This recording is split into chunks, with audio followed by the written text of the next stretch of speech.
Hello everyone, it's New Vegas Ranger, and we are back with another Talking Thursday. Alright, one of the first games I ever played as a kid was Kingdom Hearts. A series that is generally known in the gaming world. It's a pretty crazy series, to be honest. I'll say that off the bat. It's one that's kind of odd and it's pretty unique, to be honest. Although at least with my group of friends, have noticed that not a lot of people have played it. A lot of people have actually kind of scoffed at it and just said it's stupid off the top of the bat. And I kind of want to make this video to say that you should give it a chance because I think it deserves it. And I'm going to explain to you why you should give it a chance.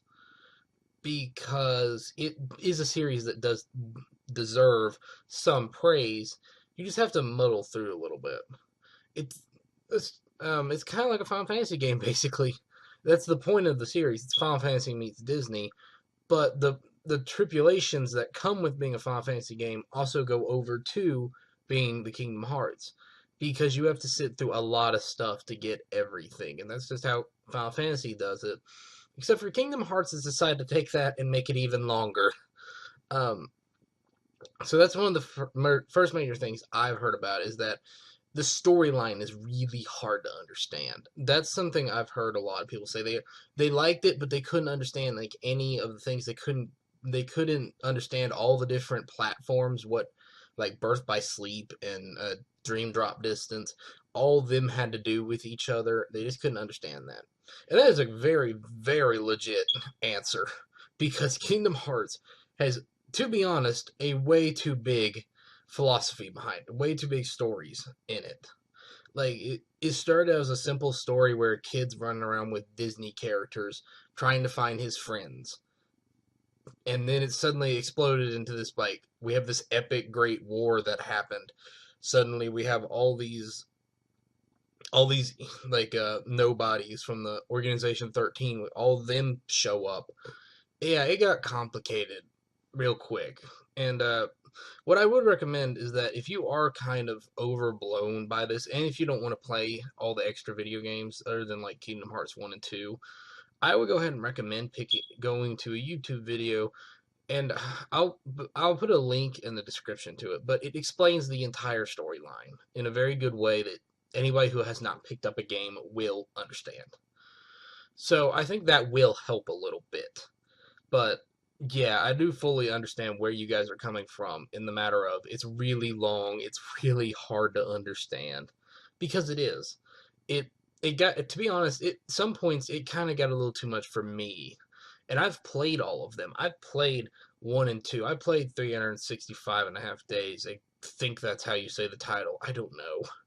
I've played Birth by Sleep. I've played Dream Drop Distance. I haven't finished Dream Drop Distance, but I'm playing it. So yeah, I've played all of that, and even then, I still need to go back and read this because a lot of it's so spread out, you forget stuff, and I think that's kind of how just what's happened with this series because it's 10 years old. It's 10 years old.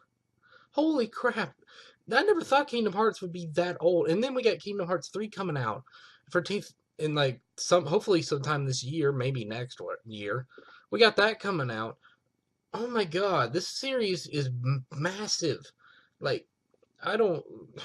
It's insane. It's mind blowing how long this series has gone on. When you would think that it would just be simpler. And here's the thing: if you go read some story articles about it, the guy who's making it, I don't know his name off the top of my head, but the guy who makes these, who does like the story for Kingdom Hearts, wanted more spin-offs before they released Kingdom Hearts 3. They were forced to do Kingdom Hearts 3 because the fans asked for it. He wanted to do more spin-offs. Yeah, no, don't do that. Don't do that. It's not a good idea.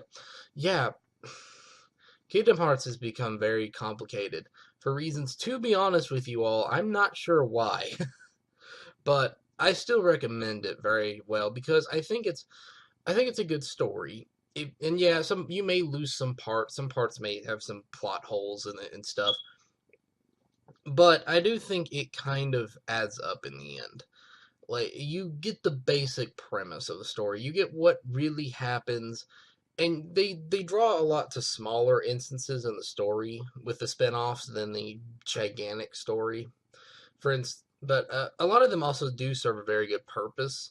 They're just some of them aren't entirely as necessary as in the story as much. Like for instance, Birth by Sleep. I still haven't really found a good reason why that exists. To be honest, I really haven't. I mean, it kind of explains how Roxas came into being, but other than that, it really doesn't pertain a lot to what happened in 1 and 2. It explains how there's no more Keyblades in the world. I mean, yeah, that kind of needed explanation, but we didn't need an entire game for it. You could have just said that there was a war that caused all the Keyblade Masters to die. Which, by the way, that's what happens in Birth by Sleep. Spoilers. Spoilers.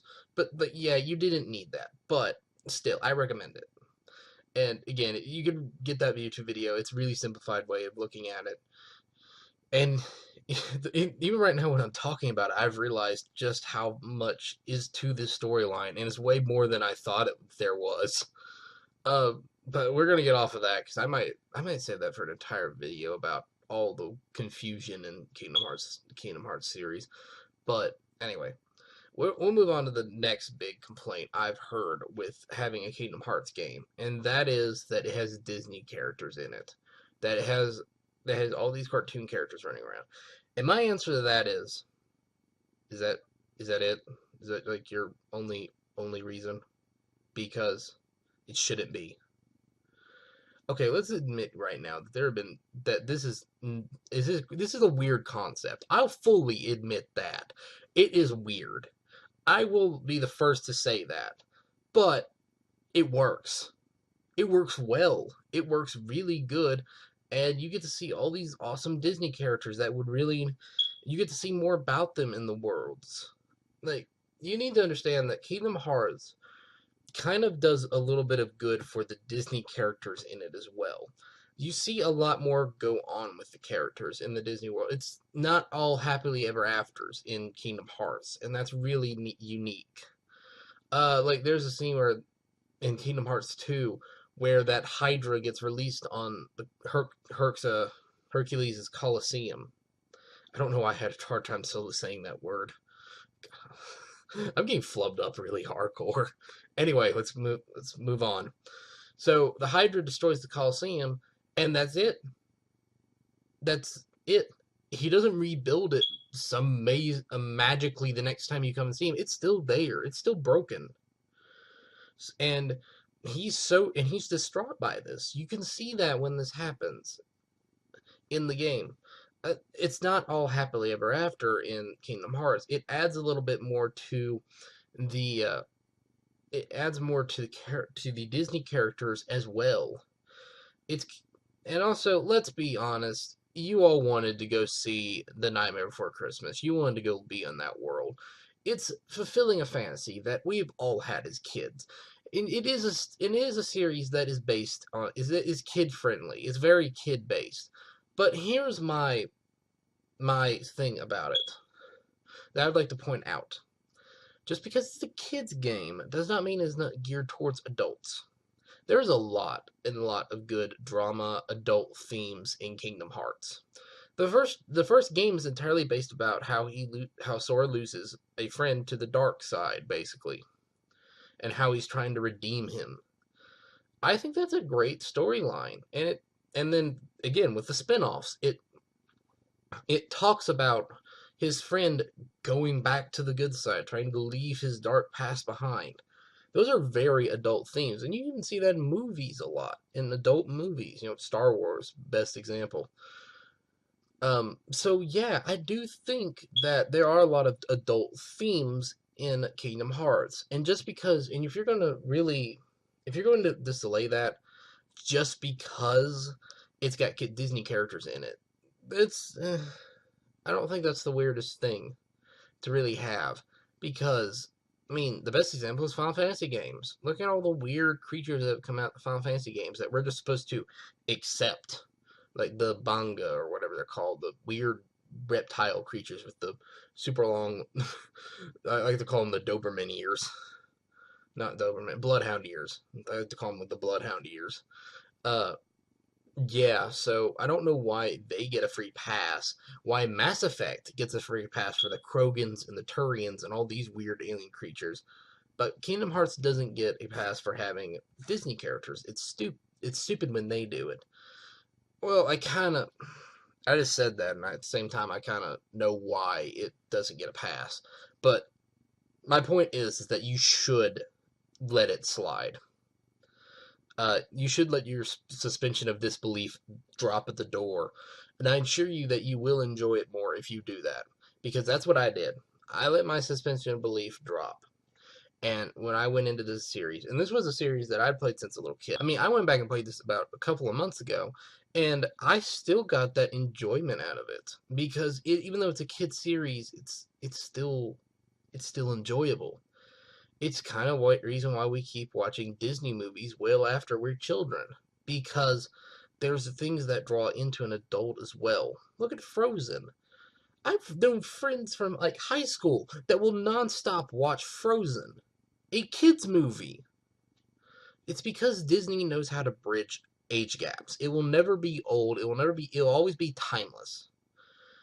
And that's kind of why I think Kingdom Hearts works too, because it is helped by that Disney factor of being age old and timeless. It grows with the people, but at the same time it keeps that childish theme.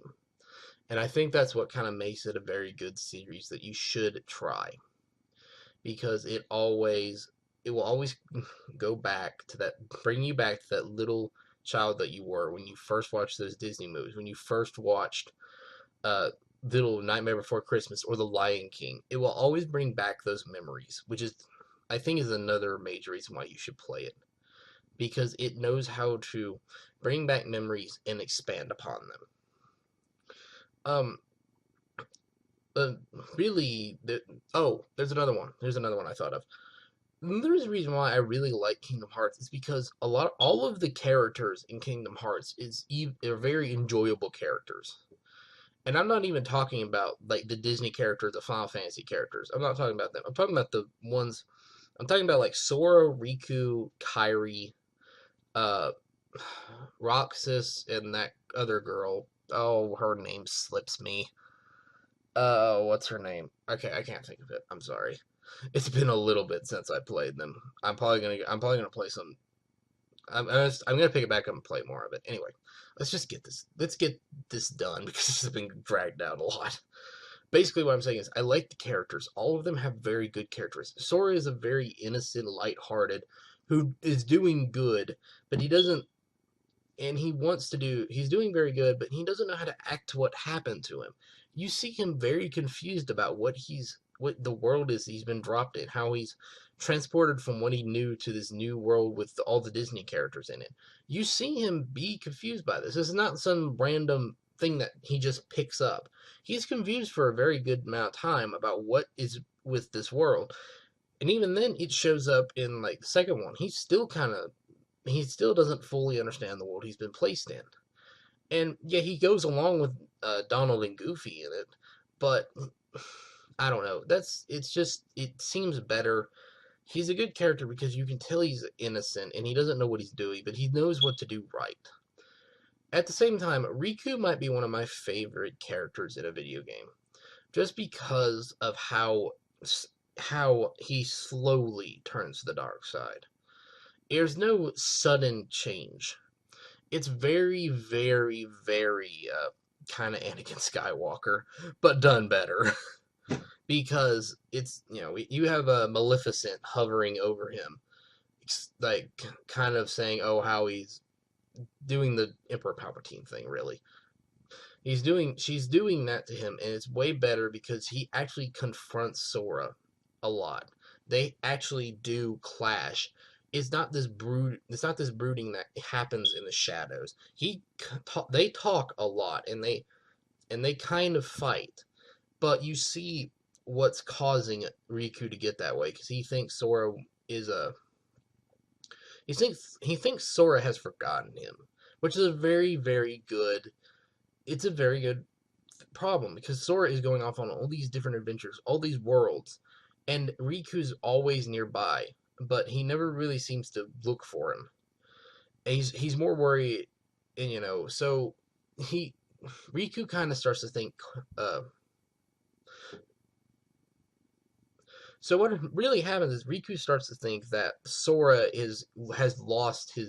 has betrayed them, that he doesn't want to be friends with them anymore because he's found these new friends, and he gets resentful that his friend has just left him, and that's where most of it comes in, turns him to the dark side. I like that. I mean, I don't think it's as cliched as a lot of them. So that, and then Kyrie's just a nice, honest little. She's just sweet. That's really the best way to describe her. She's kind, she's honest, and she's just a generally good character. And she's kind of meant to be because she's a princess, and I'm not gonna go into what that is because that would add another 5 minutes to this episode. Look, just watch the video on the lore. It'll make this way easier to talk about. Uh, anyway, so yeah, Kingdom Hearts has stuck with me since a little kid, and I want to tell more people that they should give it a shot because I really do think it is worth it in the end, and especially with Kingdom Hearts 3 coming out soon. Well, not coming out soon. Kingdom Hearts being announced and it's already in development. I really think you should go back and play these before you pick it up, if you are going to pick it up, because I know I will. I'll be picking up the day it's dropped because I fully anticipate it.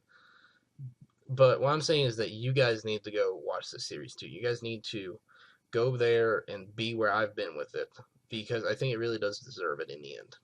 And that's kind of it for this.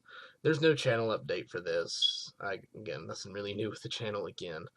Anyway, so until next time, this is the New Vegas Ranger signing off. Hey, thanks for watching the video. If you liked what you saw, you can go ahead and check out my channel and subscribe. Keep updates about what videos I put out. You can also check out my Twitter, where I normally put up updates about the channel as well. Finally, check out my Twitch channel, where I normally host daily live streams. Thanks for watching.